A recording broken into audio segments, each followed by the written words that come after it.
Hello, and today we're going to be checking out the White Album 2 Blu-ray. We're going to be looking at Volume 1 specifically today, checking out the bonus material that came with it, any of the inserts that came, along with the cover art. So, this is White Album 2. Winter is coming on. That bittersweet, eternal moment. So moving down, this is Volume 1's disc. Now you've probably seen this art before because it's been used all over the place. This is kind of the cover of where it all began because it does have Haruki and Setsuna and Kazusa in their school uniforms. All of the Blu-rays in the set, by the way, do have really nice cover art like this. So I love that. I love DVDs that actually have art on the discs themselves. I think that's nice. So this is kind of the introduction to their anime style. It's a little bit different than the game style, obviously, because it needs to be easy to animate. So, welcome to Volume 1. On the outer cover of the Blu-ray itself, it has the same art as on the disc, except obviously it's a little bit larger because it's not confined to the round circle. They do look nice. Everyone looks uncertain, but not really upset yet. Yet at this point. White Album 2, Winter is coming on. That bittersweet, eternal moment. Volume 1. So, checking out some episode descriptions from this. Starting on the right-hand side, this is episode 1, the very first episode of the anime. It's autumn, and with the school festival only a month away, the Light Music Club finds itself in danger of collapse thanks to turmoil stirred up by its lovely singer, Tomo Yanagihara, who is really only briefly brought up in the game. She is not a major player. I mean, she kind of is, but she doesn't show up directly in the game, whereas here in the anime, here she is. She's shown in the top left panel right away. Haruki Kitahara, a member of the club, rushes about in search of new members. But in the midst of that mess, he gets dragged into the festival committee's chaos as well. Then he meets Setsuna Ogiso, queen for the past 2 years of the Miss Hojo High contest, the centerpiece of the festival, and on the verge of withdrawing from this year's contest. Because, she never actually entered in the first place. I love the little screenshots which they chose to include. Like, oh, these are the ones they thought were the most important that showcased it. Look at Setsuna winning the Miss Hojo contest and then Tomo right behind her, angrily stewing. And then we move on to episode 2 on the left-hand side. Right away, we can see Setsuna in her gorgeous braids and glasses. I love it so much. Episode number 2 is Adjoining Piano and Guitar. Haruki, enraptured by Setsuna's voice as she sings on the roof, schemes to bring her into the Light Music Club by any means necessary. Persuading her proves exceedingly difficult, however, thanks to Setsuna's reluctance to make a spectacle of herself. Meanwhile, yet another challenge arises for the club.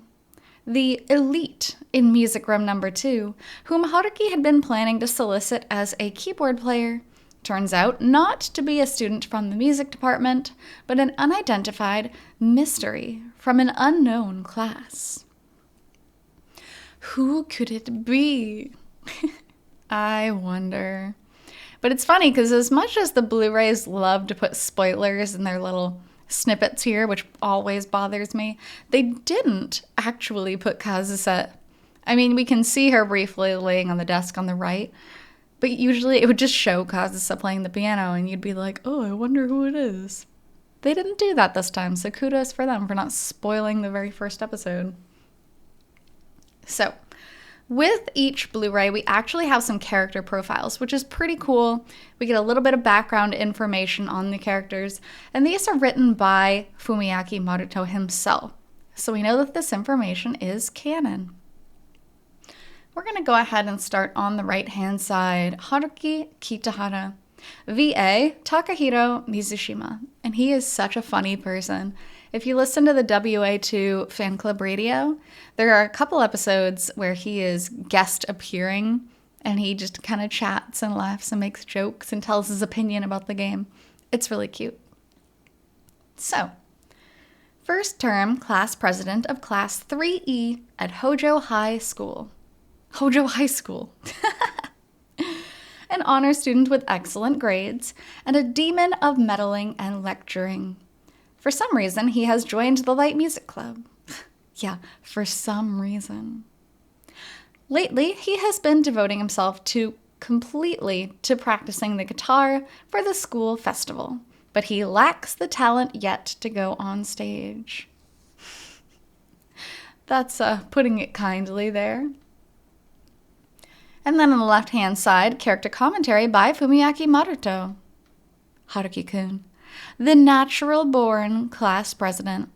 Ain't that the truth? He is so meddlesome and nosy and up in everybody's business. Perfect for the class president. Such is the impression he may tend to give off, but in reality, his parents divorced when he was in elementary school. Which in Japan is still, as of 2022, it's still a rare thing to actually have divorced parents. So you can imagine he gets a lot of crap for it. And while he has been living with his mother ever since, the relationship between the two of them is cold. That said, his slightly complicated past has done nothing to reduce the nagging habit that so many around him are subjected to. To those of you who might ask, why is this pushy, preachy guy so popular? I hope you can be sufficiently convinced by my saying, well, the two heroines are pretty unusual themselves. Oh, God, it's true, though. Like, why this guy out of anyone? But it's an anime and a game, so you can that's just how it is. It's always the slightly unpopular, not necessarily super attractive guy, and every woman is in love with him. But to break it down a little more, what's good about him is something that you won't really see unless you have some kind of trouble in your heart, like you're hiding your true self, Setsuna, or you're pretending to be aloof, Kazusa. And while there are those who find him annoying, they are grateful for a harmonious environment. And he is happiest when all can spend their days enjoyably. Is that enough to worm my way out of the question? AKA, he knows those girls wouldn't have fallen in love with Haruki unless he wrote them to. Then we get a little bit of extra text commentary down here, and look at the chibis of Kazusa and Setsuna. So adorable. They should have made them into little bonus keychains, but they never did. So, and here we are. Like it or not, this episode is my anime script writing debut. It was a smooth sailing start with the lamentable realization that the length would allow neither opening nor ending theme. And I remember the drawn faces of everyone apart from myself who had participated in producing the script like it was yesterday. Because here, we gotta keep in mind, the White Album 2 game is very long. And even though this anime really only takes place during introductory chapter is pretty long.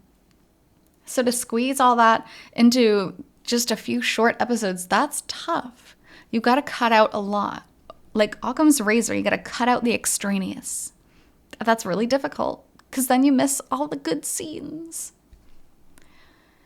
The fact that the end is hinted from the beginning is the result of the succession of a proposition by President Shimokawa of Aqua Plus, back in the days of the original game. When I think about it now, I can't help feeling that my most consistent production technique came from figuring out how to clear President Shimokawa's his wonderful flashes of insight. It was kind of crazy starting White Album 2 from the very end of IC. That was powerful. And you almost, at least me, almost forgot by the time you got to the end of IC. You're like, oh my God, wait, this is that scene. Crazy. Now, director Ando personally handled the storyboarding for the first episode, and Maruto's extremely novice first impression was, it doesn't feel like an anime, in a good way. It was so lyrical and lovely. I felt as though I were watching a quiet live-action film, and my chest swelled with the anticipation when I pondered how these storyboards would look given color and put into motion. I hope that all of you viewing the finished product felt it too. One thing I didn't foresee was the director was a die-hard member of Team Kazusa, to an extent that far surpassed my imagination. And it happened several times that Kazusa started showing up more when I wasn't paying attention. That ultimately proved the opening of a deep-rooted double heroine dispute among the staff that continues to this day, almost a year later. That's so funny. You're supposed to not be that biased when you're writing an anime or doing whatever. But the Kazusa Setsuna fight lives on, even through the people that were making the anime. But then, if you get people on both sides that work on it, then you can really feel the love in every scene, and that's nice too. And for the second episode, storyboarding was handled by Numata-san, the chief director. In the early phase, the director generally took the odd-numbered episodes, while Numata-san did the even-numbered ones. And I think the result was a composition in which you can clearly see distinct characteristics going episode by episode. I love that. I love finding out info like this, because then you can go back and rewatch it and be like, oh, yeah, he's right, kind of thing. Numata-san's storyboards, and this is also a layman's opinion, so take it with a grain of salt, in contrast with the directors, are extremely anime-like, in a good way. The anime tropes, in other words. Every shot of Setsuna was given detailed, intuitive directions like super cute or extraordinarily cute Setsuna. And come to think of it, she was pretty cute. We gotta remember that Maruto-san is Team Setsuna, the writer of everything, and he did the script writing for the anime as well. Around this time, we started getting rapid-fire messages from producer Mori at King Records about how adorable Setsuna was. Definitely a very dedicated member of Team Setsuna. Also, regarding the songs played in the karaoke scene, I was having drinks with President Shimokawa, and in the tipsy spirit of things, I said something like, "We should have Setsuna sing Akujo by Miyuki Nakajima-san." And I brought it up at the next meeting just for the heck of it, and to my surprise, they okayed it.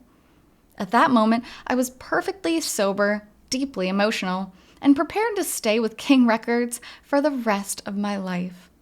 I became aware of a weaker part of myself, unable to keep more dark desires from simmering up.